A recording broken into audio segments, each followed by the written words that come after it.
I'm Bill Sonmaker, founder of Catalyst Fitness. This is Valerie S., personal trainer and fitness model. Today we're here to discuss flexibility and performing static stretches.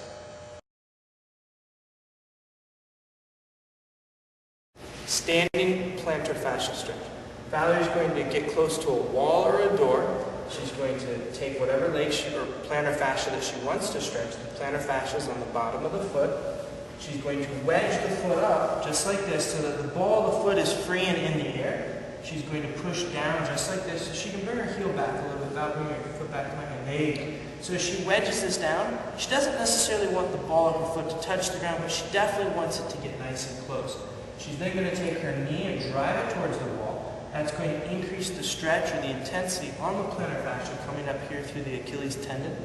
Now, to further increase the intensity of the stretch, we want to add in reciprocal inhibition. So by activating the peroneals, by lifting the outside edge of the foot up, that's going to help relax the plantar fascia. But we don't want her to go into pronation, and we don't want the knee to dive in.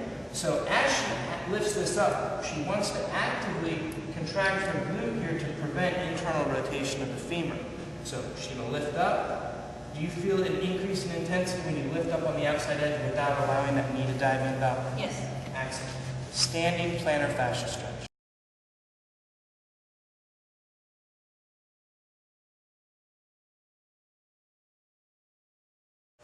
Gastrocnemius. To stretch the gastrocnemius, we're going to assume a split stance. Valerie's going to step forward with her left leg. We want her to bend her left knee forward just like this. Whatever angle her front shin is, we want the back leg and the spine to be at the same relative angle, so it's like two parallel lines moving up. It's very important that she keep both toes pointed straight ahead, both sets of feet, and it's also important that she's directing the force directly through the center of her toes. If Valerie were to turn this way towards the wall so we can see a posterior shot, if she externally rotates her foot just even a few degrees, so if she externally rotates her foot just like this, a few degrees, she's now putting the force through kind of like her pinky toes over here.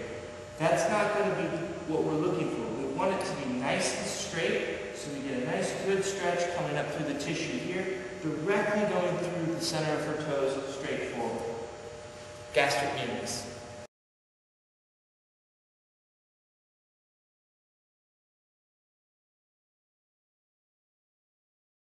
Soleus. We're going to have Valerie assume a split stance with her left leg forward. We now want to keep our shoulders and our hips over our posterior knee, so our back leg, that's our posterior leg. We're going to then bend the knee and drop down. Now sometimes your heel might come up a little bit. That's okay, just do your best to keep your heel in contact with the ground. Again, it's very important that her toe be straightforward. Valerie can bring her toe in just a little bit, just like that, and then drop down. And Val, can you feel the difference there? Even just a few degrees, maybe 1, 2, 3 centimeters, making sure that that foot's in a nice straight line will really change the effects of the stretch in the tissue. Okay? Soleus.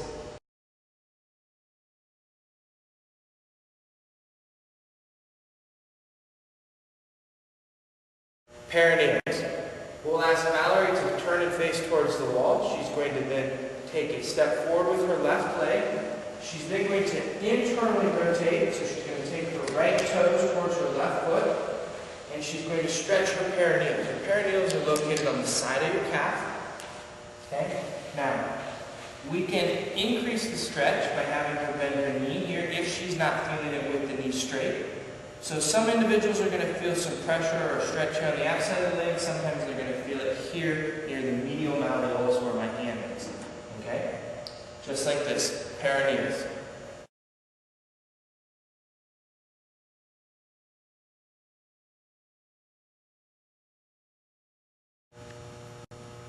Kneeling hip flexor stretch. Valerie's going to turn to her left. She's going to assume a kneeling position on the ground. We want to begin by activating her right butt cheek, the leg that's down, or the knee that's down on the ground here. By activating and contracting her right butt cheek through a process called reciprocal inhibition, we're going to stretch will reciprocally inhibit her hip flexors here on her right side. So she's going to contract that butt cheek, then she's going to assume a posterior pelvic tilt position or driving the hips forward, just like she is now. Valerie, where do you feel that stretch? In the front of her right thigh. Excellent. Do you feel it coming up and above your waist at all? Nope. Okay, so to get it to come up above the waist and get more at that iliopsoas, she's going to take her right arm, thumb up towards the ceiling, lift her hand straight up. Now, you begin to feel a little bit of a stretch. Excellent. Now, this is very important here. We can increase the intensity of the stretch by having her lean back, but before we do, again, it's very important to keep this butt cheek contracted to help stabilize the low back or the lumbar spine specifically. If we don't, she'll just begin to arch and go into lumbar lordosis or hyperextension of that lumbar spine, and we don't want her to do that because we don't want to put compressive forces that are unnecessary on those discs. Again, keeping the glute contracted is going to help to stabilize the pelvis and spine. So she can increase the intensity of the stretch by moving straight back. Now, because muscles are multiplanar, we can move in the sagittal plane moving back. We can also move in the frontal plane to the side, and we can move in the transverse plane rotation here. Now, does this feel the most intense out of all of those positions? Good. So let's bring the arm down. So as far as a learning progression, she'll start just by bringing her hips forward towards me. She feels that stretch. As she feels more comfortable with this, she's going to take her arm straight up. She's going to then begin to lean back. When she's comfortable or competent with this movement, she's then going to add in a little bit of frontal plane, a little lateral movement here, and then progress it to transverse plane rotation movement, so that ultimately she's doing all three things, getting a nice good stretch here on her hip flexors and iliopsoas. Kneeling, hip flexor stretch.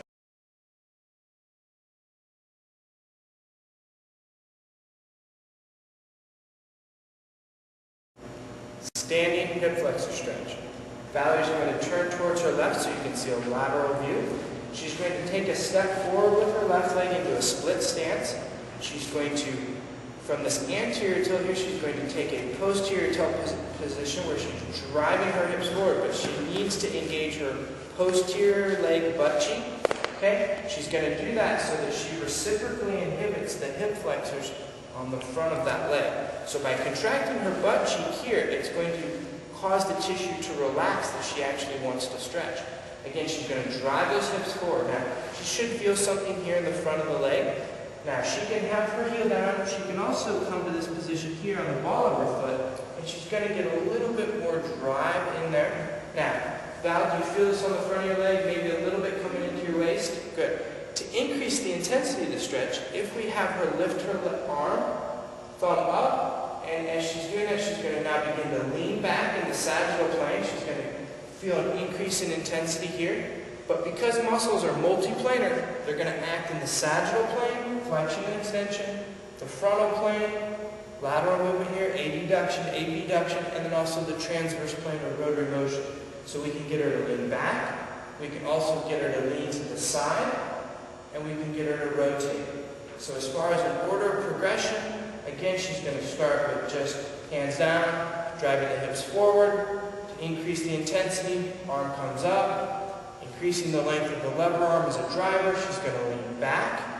We then get her to lean to the side as she's leaning back, and then add a little bit of rotation in. And we get a great stretch all through here. Again, very key to keep the glutes nice and tight and activated throughout the entire stretch. The name of this stretch is standing hip flexor stretch.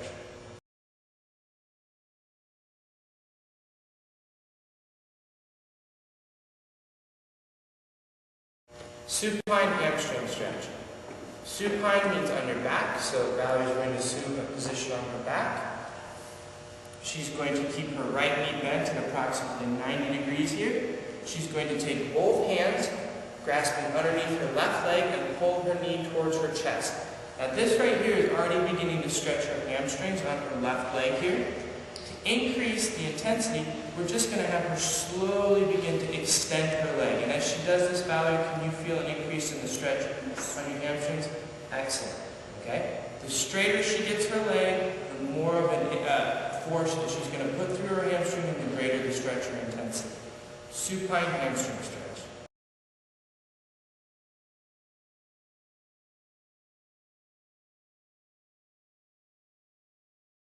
Supine hamstring with rope.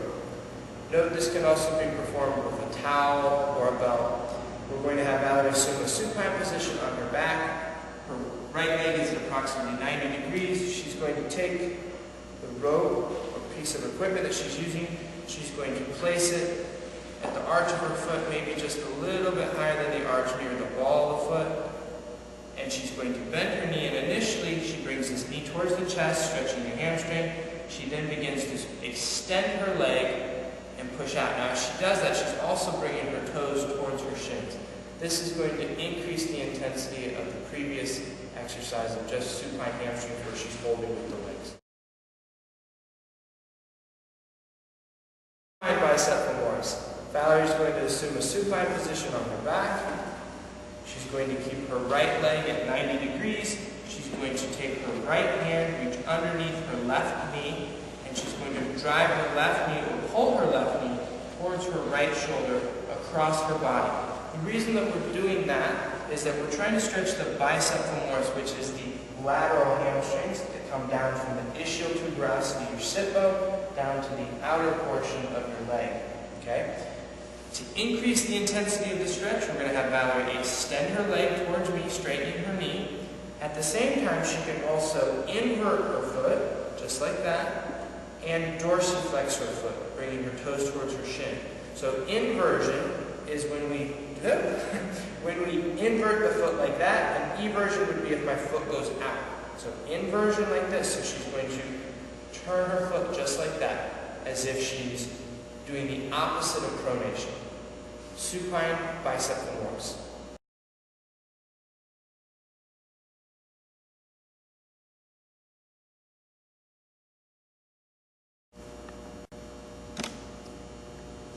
Standing adductor stretch. From a hip-shoulder width position, Valerie's going to take a step to her left. As she does, she's also going to bring her foot half a foot length in front of the other foot. So notice the center of my left foot lines up with my right foot. Same thing with Valerie. Whatever her lead leg is, we're going to shift our weight to that side so that this leg stays straight, and we're going to bend the knee forward towards our toes and push our butt cheek back. Just like this, hands are on the hips. If we need to, we can take the arms out to help counterbalance, just like that. She's going to hold this position. Again, it's very important that her toes be nice and straight, so Valerie, move back a little to your right, move your heel out just a little, there you go, and then now drop down to the side, good. Feel that stretch on the inside of your right thigh, good. And if you want, you can put your hands on your hips. Again, the benefit of putting the hands out is to act as a counterbalance for individuals who don't feel comfortable in this position. Standing adductor stretch.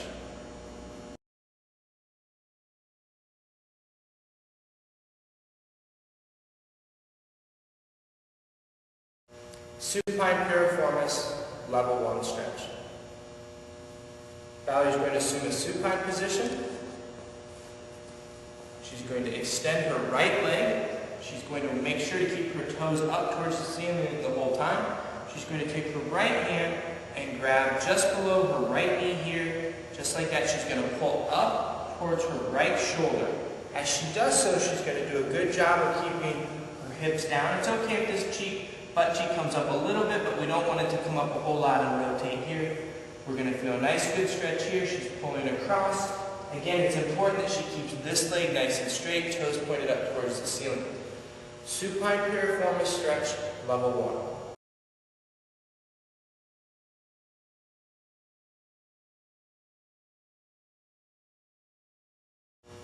Supine piriformis stretch, level 2. Valerie's going to assume a supine position.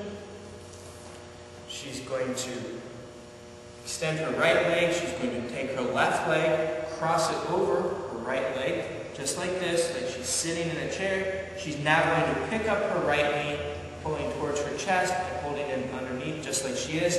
And she's going to pull her right knee towards her chest and shoulders, keeping this foot and ankle at 90 degrees. She's going to feel this here in her left piriformis. She can also play around with taking her hands and pulling on her left knee here, just like this, and pulling here, or also pulling across, just like that. Again, do your best to keep your hips and low back on the ground. Supine piriformis stretch, level 2.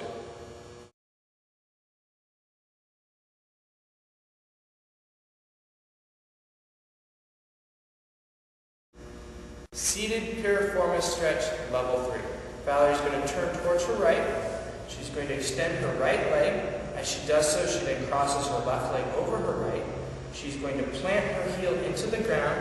She's going to pick her knee up and bring her knee towards her toes along with her hips, just like that. Then she's going to move her hips forward. Good. Now we also want to move this leg out, just like that. Good. And thigh again, pick up your butt. And as she picks her butt up, she walks her hand. She keeps her hands close to her hips to support her low back, shoulders, keeping everything in a nice good position. But she's trying to get as close as possible here. But she's only going to go to the range of motion that's comfortable for her, giving her a nice good stretch on her piriformis. Seated piriformis stretch, level 3.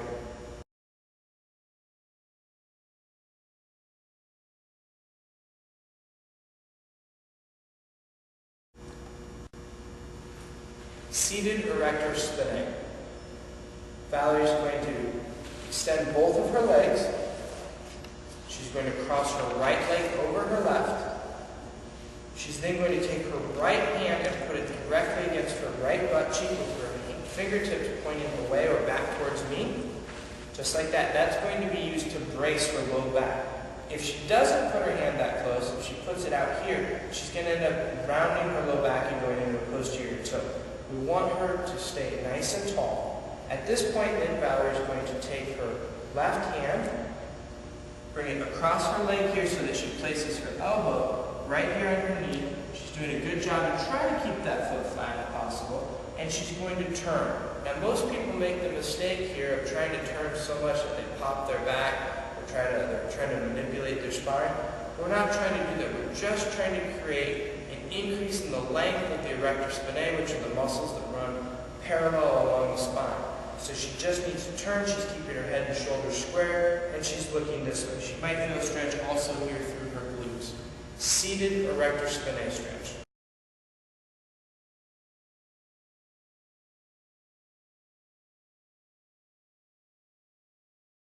Stability ball, quadruped, latissimus dorsi stretch. To begin, Valerie is going to assume a quadruped position. I want to take a moment here to cover this position because this is key to the success of the exercise. So from a quadruped position, we want the hips and the knees at 90 degrees, just like she is now. And we want to make an L with the pointer finger and the thumb on each hand. We want that to be between the bottom of the chest and the middle of the chest. By doing so, we get good shoulder alignment here. Now, later in the stretch, I'm going to have Valerie tuck her hips under, because when she tucks her hips under like this with her arm extended, she's going to increase the distance or increase the intensity of the stretch for the lat that we're stretching. If she were to anterior pelvic tilt to arch her low back, we would see that tissue shorten up and tighten. We'll want her to lengthen. So she's going to assume this quadruped position. We'll now turn her towards the camera so that you can get a better view when the arm's extended. So she assumes this quadruped position.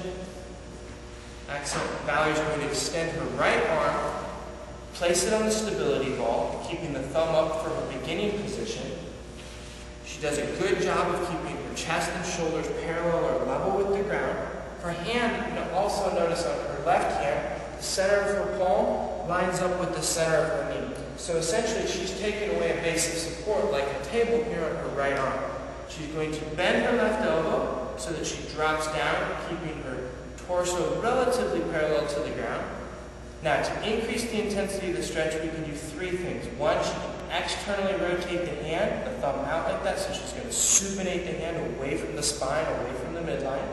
She's going to posteriorly tilt, tuck her hips under, just her low back, and hold that position. Again, that increases the stretch or the length on the lat. And then we can also adduct her arm, bringing her arm towards the center of her body, which again is going to increase the stretch and intensity on her right lat, which is what she's stretching. Stability ball, quadruped, latissimus dorsi stretch.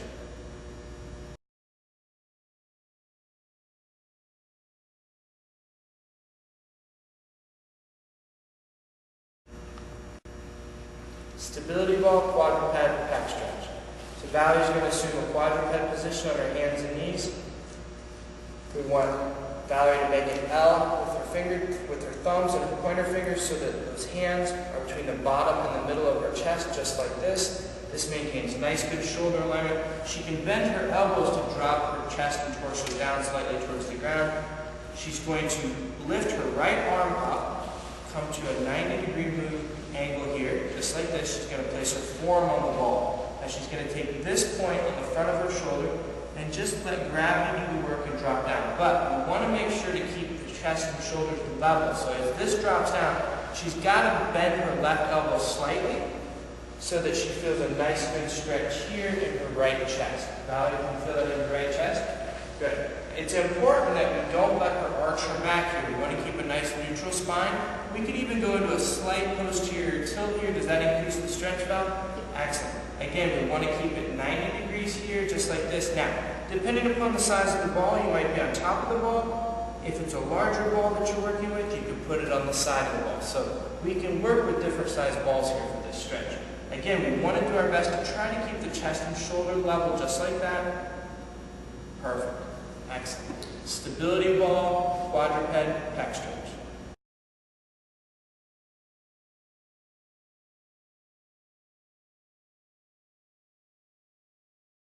Standing scaling stretch.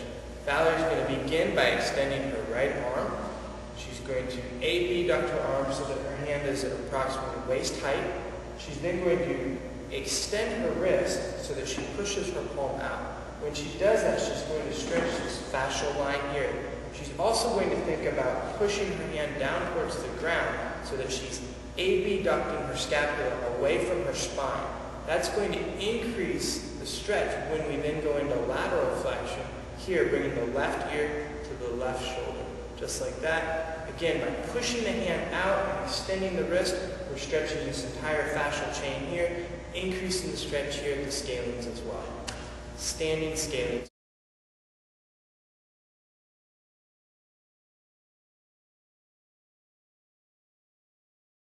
Standing sternocleidomastoid stretch. Valerie's going to begin by extending her right arm, fingertips out. Again, her hands at approximately her waist height. She's going to abduct her arm, again keeping her hand around waist height. She's going to extend her wrist, push her shoulder out, stretching this entire fascial line here. Move to lateral flexion, and then she's going to begin to look up. As she does that, she's going to stretch her sternocleidomastoid here on the front of her neck, just like that. To increase the intensity, she can grab her eyebrow and pull back.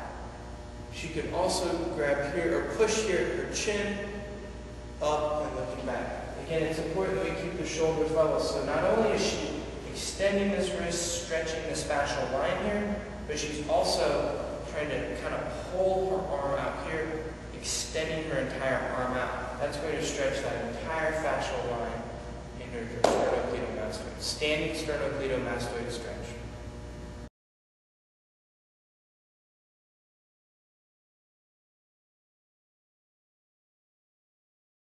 Levator Scapulae stretch. Valerie's going to begin by extending her right arm, fingertips out. She's going to abduct her arm, keeping her hand and wrist at waist height. Extend her wrist, pushing her arm out and shoulder out away from the body so that her shoulders are nice and parallel to the ground. That way, as she moves her head into lateral flexion, everything stays level instead of the shoulder lifting up. Valerie's then going to take her left hand, holding the right quadrant of her back of her head, and pull down and forward to roughly 10 o'clock, 11 o'clock, getting a nice good stretch on her levator scapula. If we were to see a posterior view, we'd see the view just like this. Valerie again extends this arm, she's pushing this out.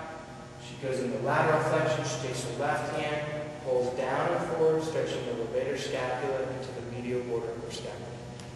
Standing levator scapula stretch.